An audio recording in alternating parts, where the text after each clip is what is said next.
Bye.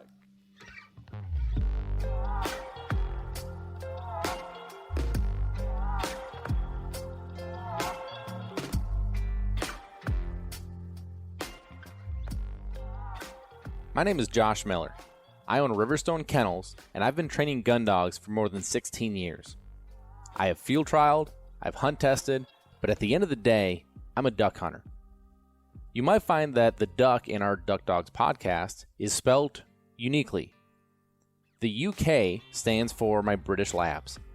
I love my British Labs. I love what they offer me, both as a part of my family and the high motor in the field. As you're going to find, I have some pretty special dogs.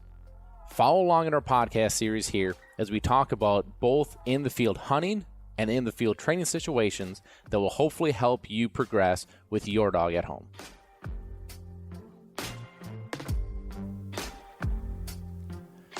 Welcome back, everybody, to another episode of DUK Dogs. We are coming to you live from North Dakota.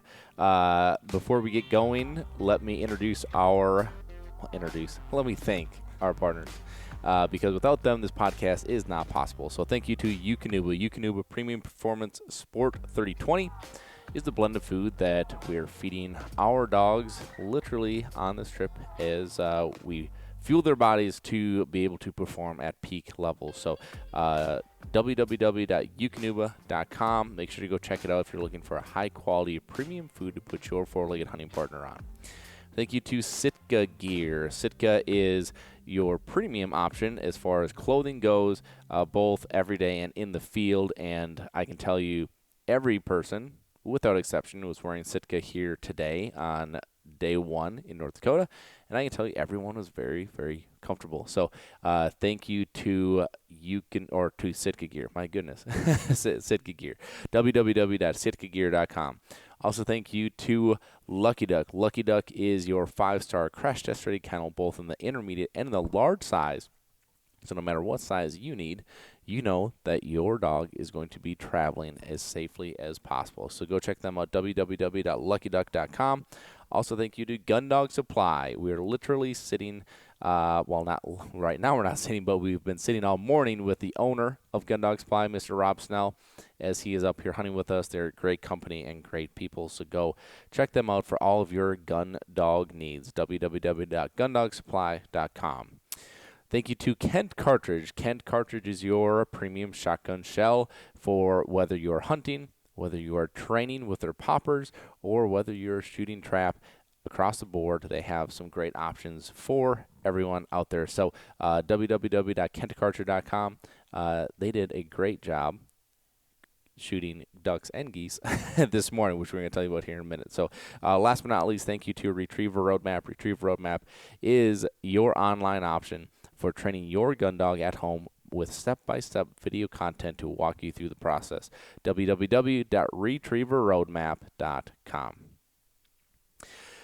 So this is going to be kind of fun. I'm going to try to stick to this the best that I can, but we brought a portable recorder out here to North Dakota with us, and we're going to kind of recap these hunts. So Bret is with me. We may bring on another individual or two from certain hunts, especially if there's something specific that I think someone could really shed some extra light on. Yeah, I mean, it was a good start to the trip. So what do you think, Bret? Yeah, it was a fun morning. You know, we got here late afternoon yesterday and did some scouting and found two fields that were absolutely stacked with Canada geese. Loaded. Yeah, loaded. Yeah. So we hunted the lesser of the two, number-wise, this morning, and had a very good hunt. And we're going to go out this evening, I think, for a little bit, because some ducks showed up, surprisingly, that we didn't see in the field last night. So we're going to go back out and chase after some ducks. And then tomorrow, I'm super excited about tomorrow. That field was just... Oh, my gosh. 1K plus. Oh, and, my gosh. just something that we don't see back home. So, very excited about that. But, yeah, it was a good hunt. You know, obviously the company that we're with, everybody that's up here, fantastic people, just all around good time. Mm-hmm. So. Yeah, for sure. So a couple of things I kind of want to walk through is I want to walk through scouting. We had some interesting things come up here yesterday as we were scouting. Mm-hmm. Before I get into that, I'm looking here at this scribble note that I have on this piece of paper that Brett scribbled out for me to make sure that we don't miss anyone as far as our partners go. Here's what's so neat about this. Eukanuba, Sitka, Lucky Duck, Gun Dog Supply, Kent Cartridge, Retriever Roadmap. There's not one single thing on there we didn't use today. Right. Not one. 100%. And I think that's what's so neat about this is that this is a genuine thing. Yep. We're not trying to pump anything for dollars. We're not, hey, plug us here and we'll give you this check. Like, this is genuine, authentic. We believe in these products. That's important to me. 100%. It's very important because there's just too much of this junk out there. Yep. This fanboy social media. I'm not doing it. Yep. Like, it's just not happening. So I for whatever reason, this kind of hit me as I was looking at these notes. Yeah, that's very cool because that's something that I've prided myself, obviously yourself as well, over the years, is only using what we believe in, what we trust, and what we use on a daily basis. And that's why the partners we have, for not only DUK Dogs, but for Retriever Roadmap as products we believe in and trust, and they're fantastic people. So we really appreciate them being a part of this. Mm-hmm. For sure. So let's kind of walk through. So this is day 1 in North Dakota. We're for sure going to be here for 4, maybe 5 days, and then depending on weather and birds, who knows? We kind of try to stay flexible on these hunts. But we got here yesterday, midday, specifically so we could scout last night, yesterday evening, and it was kind of an interesting scouting evening. So the first thing that we did is we found a loaded duck field. Loaded. Oh, it was thousands, yes. Thousands. How many thousands, if you were to guess? 5K plus. I was gonna say 5. Yeah, Same. So a ton of ducks, right? Yep. And they're hitting this field. It almost looks set aside-ish, right? Mm-hmm. Looks cornfield-ish. It just looks off. Plowed. Right? Yeah, It was the whole thing was just weird. Like, yep. it looked abnormal, but the ducks were hammering it. So this is a really interesting thing. So we watch this field, and we get permission on it, and we are basically scouting last night as it's getting towards the evening just to see where these birds are sitting so we can set up on it today, right? And a truck comes by, Minnesota license plate, and he's a guy pulls up, he's like, hey, just so you guys know, you can't hunt that field. And especially our local buddy here that he lives right here and he knows the landowner. He's like, yeah, we can. Kind of like, oh, we're going to get confrontational kind of thing. And he's like, no, I had a warden come by and say that this is a baited field. Yep. Well, okay, so one, if he didn't stop, like, how would we know that? Right. Like, that was sketchy, yep. Right? But I'm like, okay, well, how was it baited? Right? Didn't make any sense to me. Didn't make sense to you? Nope. I mean, especially looking at it, you'd have no idea that it was a baited field. Right. Zero clue. So we're sitting there, and I don't know. I just had this bad feeling about it. And mainly because I don't like flirting with a line. Yeah. I don't like, for sure, cross line, but I don't like flirting with it. Right. Especially when we're talking about the law here. There's laws as far as hunters go for a reason. And I want to be respectful of that, right? Yep. So I asked our buddy, I'm like, hey, do you know any of the wardens around? He's like, well, I know that my brother's kid plays on a baseball team with one of the warden's kids. So he gets hold of his brother, gets the guy's number, we call him. And he's like, so here's the situation. And he's on speaker, so I hear the whole thing. And he's like, hey, I have a field that we have permission on. Everything's good, but somebody told us that it was considered baited.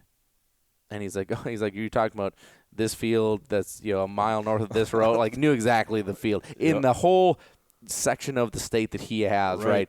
He knew the field. Yep. And I'm like, well, that's not a good sign. So he goes, yeah, he's like, the feds are considering it baiting. Not us at a state level. We actually don't have a regulation on that, which I thought was interesting. Yeah, super weird. Very interesting. But because our buddy here knew that the farmer had family that hunted that field last weekend.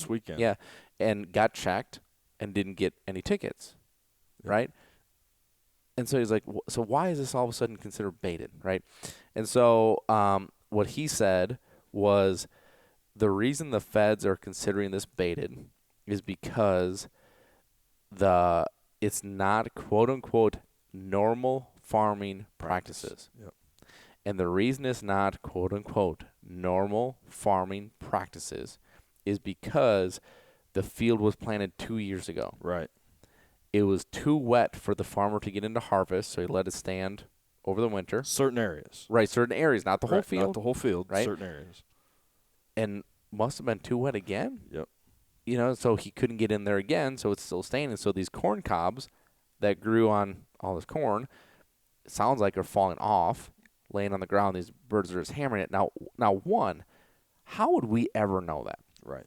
Any of that? How would we know that this wasn't just a stunt? Like, I'm Joe Blow from Wisconsin. I'm coming out here. I scout a field. These birds are hammering this field. I get permission from the farmer.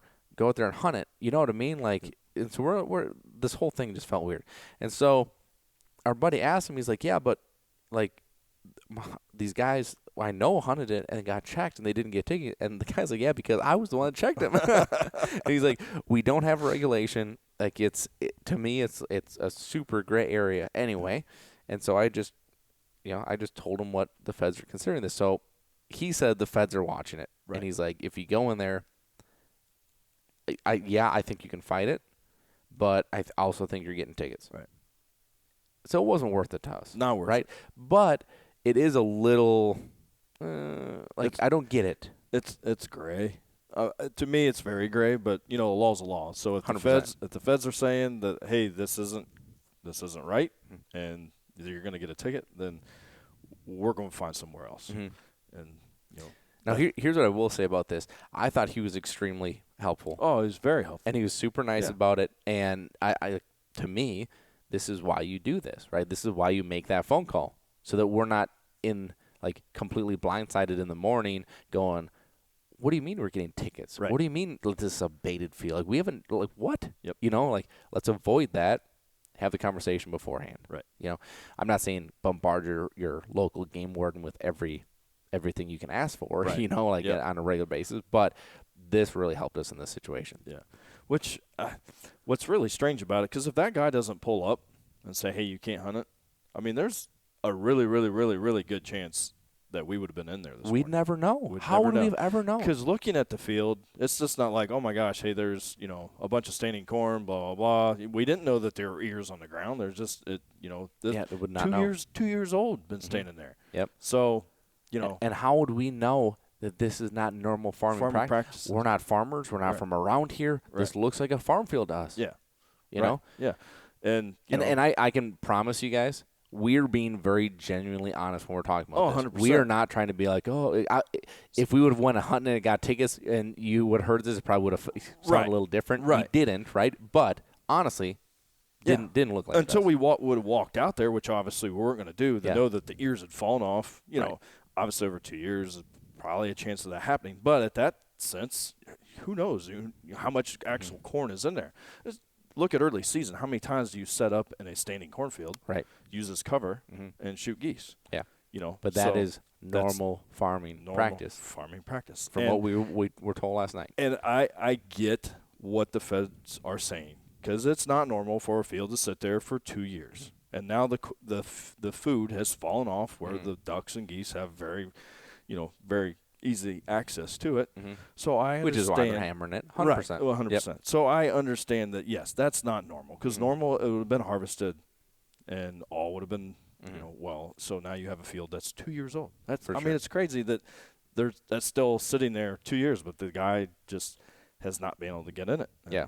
So we avoided it. So, lesson, if there's ever a gray area, just make a phone call. Make a phone call. Make a phone call. That I think that saved us today. Yeah. It really did. Oh, yeah, 100%. Yeah. I mean, like I said, we would have had no idea until all of a sudden, if we would have hunted and they would have come out to check us and they said, you're hunting baited, we would have had no idea. Had no idea. So, yeah. But yeah, so that was interesting. Yeah. Right? So so we move on from that, and now it's late. Yes. And now we're flying around trying to find birds. Racing the sun. Right? Yep. Now, luckily, the field that we hunted today, we had already found. We had already got permission on. Right. So we had something in the hole, but we really wanted to shoot ducks. Right. So we're flying around, and the field that we hunted today, what did you say, 400, 500, Yep. somewhere in there. Birds were sitting on this field. Like, good field. Numbers. Yeah, good numbers for sure. Yep. And so we're flying around trying to find more ducks, which every duck in the county is probably in that Oh, yeah. quote-unquote baited field because there are a ton. It would have been an epic filming day. Epic. Yes. So we're flying down these roads and we're trying to find birds, and of course I'm looking in the sky trying to see if I can see anything. And we come to this tee, and I'm looking, and Bret goes, "Well, there's honkers." And I'm like, "Where?" He goes, "Right in front of you." So I look down, and this field is covered. It's black. I mean, it is black. It's so.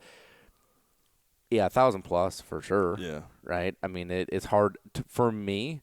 Once you get to those levels of numbers, it's hard for me to guesstimate. For sure. Yeah, there's just so many birds out there. But it was a ton. Yep. And so we get permission on that field. Everything's great. So we shot the first field, the field with 4 or 500 in it this morning. But a fraction of those geese showed up. Showed back up, yeah. So and they were in a different area of the field mm-hmm. than what they were in this whole week. And then, according to the Travis and Marie, and then where we saw them last night, that's where we planned the mm-hmm. setup. Well, of course, then this morning, they wanted to go where they said they had been. So right. So sometimes the X is not the X you think it is. Right. So we set up. I felt we had a decent hide, not a great hide. Right. I felt like we had a good setup, and the birds just didn't want to be where we were. Like they obviously want to be in that other spot. So we shot some ducks, we shot a few geese, and then we just moved to do an afternoon hunt. Yep. So we moved down to where they want to be. Now I think we have a really good hide. I feel really good about it. Wind should be great. Yep. Setup looks really good. Yeah, the hide's really good. Really good. Yep. So I'm excited about this afternoon. Yeah, we just had a lot of things, in my opinion, that were against us this morning. One, we're looking dead into the sun. Yeah, that was rough. The geese came from behind us. Mm-hmm. So once they had to fly over us, which they did, they flew right over top of us to get, the swing back. And then obviously, so they're looking down on us. And then two, we're sticking out, mm-hmm. As far as sun in your face. Yes, we're looking into the sun. They're looking, away from the sun, so they can see much better than right. If it was vice versa, if they're looking into the sun coming at us, then huge advantage us. That's a big advantage for us. So just a lot of things, and I don't know. There was a few groups that flared. It was just like it was a weird situation, and we shot a few, but I think tonight will. Like I said, there was only a small portion of what was there actually showed up, and then the duck showed up, which we didn't see ducks. One duck. Yeah, we saw one duck in the field. One mallard sitting in the field last night was the only duck that we saw on the day. We shot pintails and some mallards and saw quite a few, big groups. Big groups, that were working now where we're set up. Right. So I think this evening, probably the ducks. I don't know if the ducks will show up like they did because they weren't in there last night. So it'll be interesting. But yeah, and then going back to the field and just to let people know, like, why didn't you hunt the field with 1,000 in it? Well, for one, it was getting dark, so tons of birds, but we didn't have tons of time to look because the covering there also because it's a cut wheat field, right? So it's bare.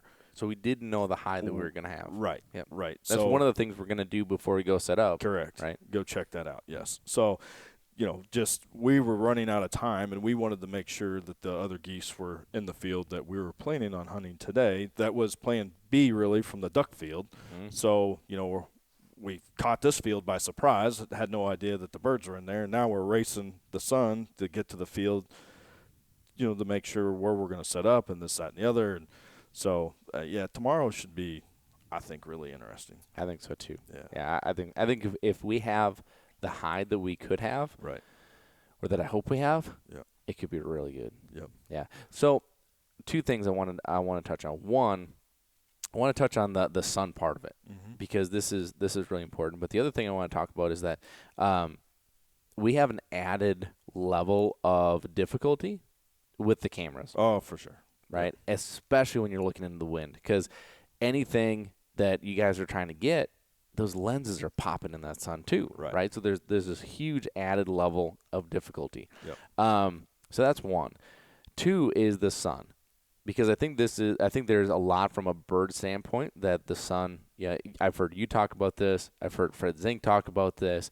That they don't have sunglasses on. Right. They don't have flat, build hats on. Right. They can't fight it, and so when they're looking into the sun, they're blind.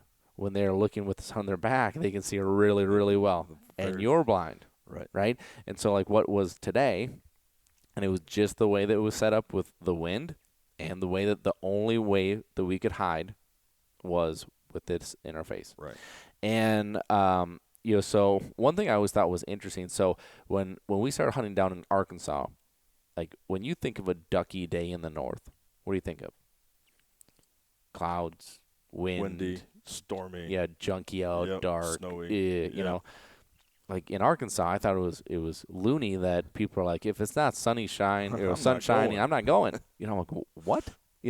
But down there, the big thing is sun means they can't see, which means we're going to finish birds rather than them sitting there, treetops or higher, right?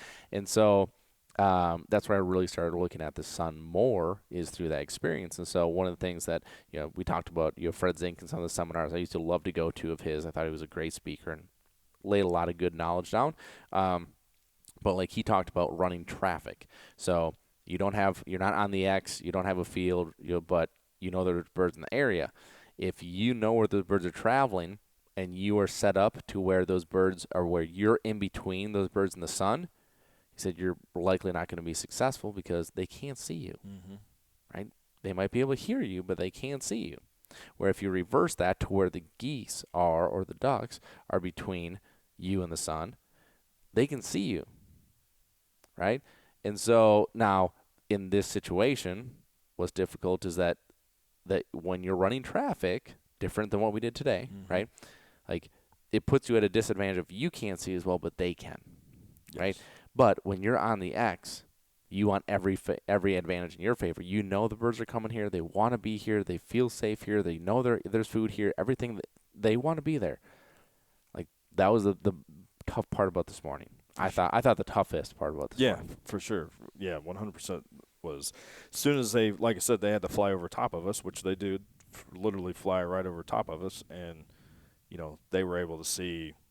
Like I said, we had multiple cameras out. We had three. Well, we had two 2x4s, full 2x4s, and then we had the 4-foot section, or the 5-foot section of a 2x4 that Rob was sitting in. Trying to catch some photos and some videos and stuff as well, and so that was one disadvantage. So when they flew over, and then when they got and spun to come back to us, like I said, they could see plain as day, and.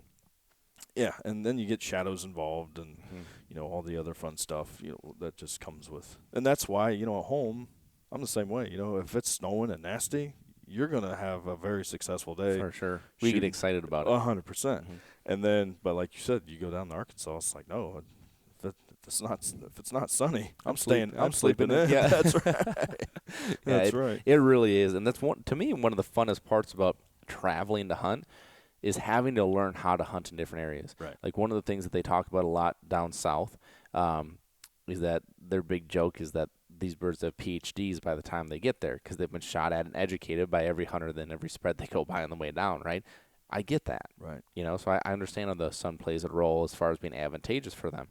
But a lot of these things that you should be thinking about. Like you should be thinking about when you're scouting, when you find birds, when you're looking at where to hide. Like this should be a very serious consideration. Right. Depending on what you're looking at. Yeah. Right. Yeah.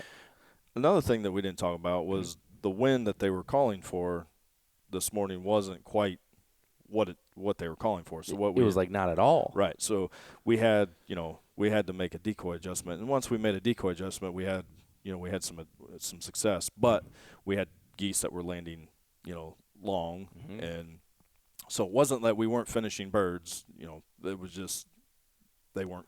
Our spread was not set up Right. for them to Plus, sit we're down. hunting an edge. Yep. So we're not. We're in the middle of a wheat field, so we're not out in the middle of the wheat field. We're hunting an edge, and it just, there was a lot of things. It was just one of them hunts where, there was the birds there. We just didn't have the success, and sometimes, that's the case. So, For sure. But yeah, I think tonight we'll get them though. I do too. I think tonight will be very interesting. Yeah. Okay, so let's talk about on the hunt, especially dog wise. So on the hunt, I brought Clyde and I brought Solo. Now, if you follow along with me at all, Solo was the dog I redshirted last year until late in the year. I kind of had to throw him in because of some situations, but it was all water hunts, without exception, I believe. So he's never hunted a field. He's never hunted geese, at least honkers. No, geese in general, because I don't think he's hunted specs either. Right. He's never hunted geese. There's a lot of new. And just because he's hunting or he has hunted before does not mean that I'm going to be like, hey, like you should do this, right? Now, generally speaking, what I would do is do what I did with Tucker, which is after we got back today, we took Tucker out, gave him some retrieves with ducks, which he's done a million times, and then threw a Canada goose for him, which he's never seen before. And because he had the confidence of retrieve with those mallards or pintails, now he goes out there with full confidence. I can pick this honker up. Yeah, he fights with it a little bit because it's so large, but picks it up, brings it back, and I have, dozen reps or so with him, and I'll do another dozen or so with him, this afternoon before we go out. I just want to build that confidence with him, right? And so building that confidence not in the hunt, because in the hunt, there are too many factors going on. Your emotions are at a different level. All of a sudden, it takes one guy to be like, hey, more birds coming. All of a sudden, you're like, come on. Right. Instead of being the cheerleader that you should be, there are a lot of things that go on, right? So building that confidence early before we go is so important. Didn't have that opportunity with Solo, but the reason I still chose to take Solo is the hunt we had, as far as he was going to be able to see, he was going to be able to be in a spot and not a crazy, overwhelming field. I didn't think with where we were going to be that we're going to have like a bunch of big sailors, anything like that. But I had Clyde that was going to complement that. So Clyde was going to take the sailors, and it felt like a good situation. And so what we did is we shot ducks. He got a bunch of duck retrieves. He was steady. He did everything fantastic, right? Now what's interesting is on that first duck retrieve, I send him. He goes out. He comes back, and I can tell he's not looking at me. And so we're hunting, the Lucky Duck 2x4 blinds, and he sees a bunch of heads in the blind, and he goes and he literally jumps like on the blind because he thinks. And one of the things my dad said, he's like, we look so similar. I think he thought I was you. Kind of interesting. I hadn't thought of that at the time, right? But then I'm like, hey, and he gets looks over at me, bounces over, comes to my side. He's never hunted with a blind like that before, right? So nothing to get frustrated, nothing to get mad about. It's just like, interesting. I didn't expect that. You threw a curveball at me. We just kind of roll with it. So what I did is I just kind of stepped out of that blind more. I always step outside the blind. But I exaggerated that step out and was like, hey, let's make this successful, right? What did you see with that? Because we haven't talked about that. I didn't catch it at first because I was running camera, and where I was setting, I was recording you, and I had a little bit of a block with the blind from where I was sitting. So I was kind of down, expecting, to see him come running around the corner and then come to your side. So all of a sudden I hear all the commotion of, oh my gosh, and realize that he tried to jump in over the front wall of the blind, right, into the blind, to your dad, and Whitney was, sitting next to your dad too. So, but, what I was impressed with, new situation. Yes. I don't know I guess I wasn't. I was on some water hunts with Solo. I wasn't on any field hunts with Solo. I don't think he's ever done a field Right. hunt. So, but he literally stepped on that first duck. Like, Yeah, great there was mark. no hunting. He went right to it, picked it up, came right back. Yep. You know, and a lot of times in a younger dog, you'll see them, they know about the area, but they may go out there and hunt. Oh, there it is, and then come back. He literally ran right to it, picked it up, and came right back. That's what I was most impressed with. Yeah, and I was even more impressed with his memory on that. Right. So so send Solo on that first one. Okay, he comes back. Then I say Clyde. Clyde goes. We shot a 3-pack, right? Yep. Clyde gets the second one. He brings it back, and I was fully anticipating having to direct Solo. And I look down at him. He's dialed in. Right. So I'm like, all right. And I honestly didn't know what the third bird was, so I was going to ask a question, but he sure looks like he knows, right? Solo, boom, steps on that one. Yep. I mean, very impressive. Yeah, very impressed. Yeah. His marking was incredible. Yeah, and he's always been a great marker, but he really, marking in training situations and marking in a field like that, For sure. very different, Yep. right, on a live hunt. So, yeah, I totally agree. That was my first, big takeaway from him too. So then we shoot into some geese. We get Clyde to pick the first one up, and then we basically do exactly what we just talked about with Solo. So give him a couple retrieves off to the side, let him understand. Okay, now I'm looking for this. This is how I pick this up. I'm confident. I'm successful. I can do this. Okay, then when we shoot in the next group, then let Solo go. Right? He knows he can do it now because it's very rare. Like unless you're hunting a Boykin or a Cocker or a very, very, very small Labrador, and I would probably argue the Labrador, your point of it. Right. It's not that they can't physically do it. It's one, they can't mentally do it, and because they don't have the confidence, right? It's like, okay, I'm going all the time. You ever ask me to do is pick up a 5-pound dumbbell, Right. and I feel good about that. And all of a sudden, it's now you want me to pick up a 50, like, whoa. like physically I can do it, but if I've never done that before, I'm like, oh my gosh, like this is so awkward. This is so it's a very different feel, right? But he did great. Yep. Yeah, he did great, and I thought all the birds he retrieved, he did really well on. Yeah. Everything was under control. Everything was understood. Great deliveries. I was really happy with Solo. Really happy with him. I thought he had a fantastic, first true field hunt, I guess, and then with the honkers, he you kept him for a reason. Oh yeah. So yeah, you're right. You see that it's there, and he to me he shined today, just like what you knew he was capable of. So, yeah. I think so too. I appreciate that feedback, but I think so too. Yeah. Yeah. No, I think he did really good. So it was it's always fun to be part of those first for dogs and seeing that first goose coming back and how proud he was, and he was proud. He was very proud. Yeah, it's like, look at me. Yeah, had the goose prance going on. Yeah, right.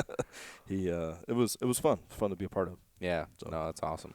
So, afternoon hunt. Yep. This afternoon, we have a couple of young dogs that I need to get out. I need to get Tucker out. I'd really like to get. So we have one of our clients, friend of ours named Kyle. He has a dog named Augie. You guys, I might have even talked about Augie a couple times. Yep. So he's out here, and Augie has not hunted yet.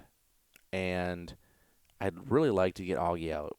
And it's not an easy, well, let's just hunt him, right? Because I have my dogs here that I need to hunt. Our host has a puppy and a dog from us, so he obviously should hunt his dogs, So Kyle brought Augie knowing he's probably not going to hunt. But I would really like to try to get him on one. I just don't. It has to be the right situation, especially because Kyle's a new hunter. He's a new handler. There's a lot of new going on for him too, so it'd have to be the right situation. But then Tucker, like I really, so I know I talk about redshirting all the time, and when I redshirt Tucker, I might redshirt him for a couple of hunts, but I'm not redshirting him for the whole year. And there's two reasons. One, he's older. He's older than most. He might be the oldest dog I've ever imported, which he just turned 3. So I got him at the beginning of this year, but he just turned 3. So 3-year-old year if he doesn't hunt. Now we're talking he's 4 before he ever hunts. That's too old for me. Right. You know, like Right. I want this year, if this is his first year, I want next year that he hits the ground running and can really get some stuff done. So that's one. Two is that he's one that I think has a chance of making the team, and I need to know what he's got. You know, so yes, it's important that I redshirt him from the standpoint of I don't want to blow his mind, wheels come off, bad habits, all those things of why you do it, right?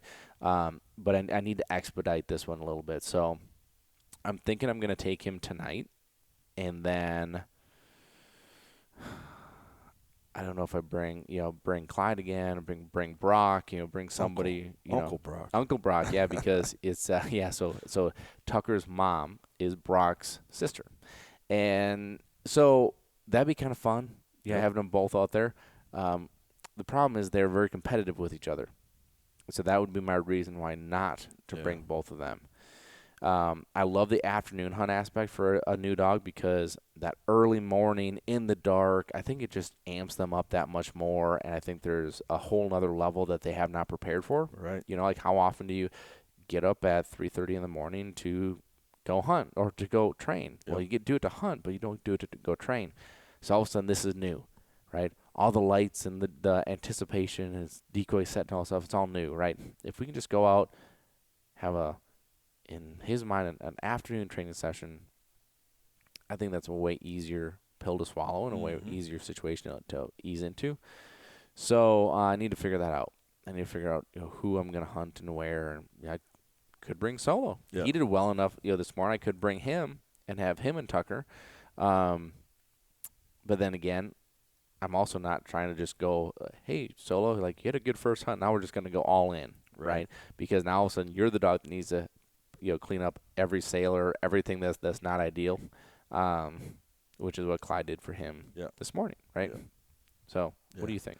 No, I think it's interesting because there's a lot of people that I think take things for granted, especially with young dogs. I've got this dog, and this dog should just know everything, or I'm just going to throw this dog in a situation. He's just going to learn. They don't take the time to teach. They don't take the time to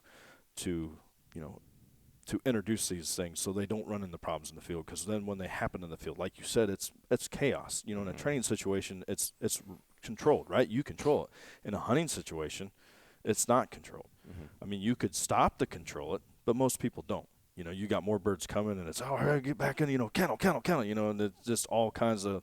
It's chaotic. So it's interesting, and when you were talking about not taking him in the morning, it's like tonight would probably be a good night for him. If that's your plan. I think that Clyde had a pretty good morning this morning too, but I'm sure he was super happy. Oh gosh, he was. He's happy the hunting season's back.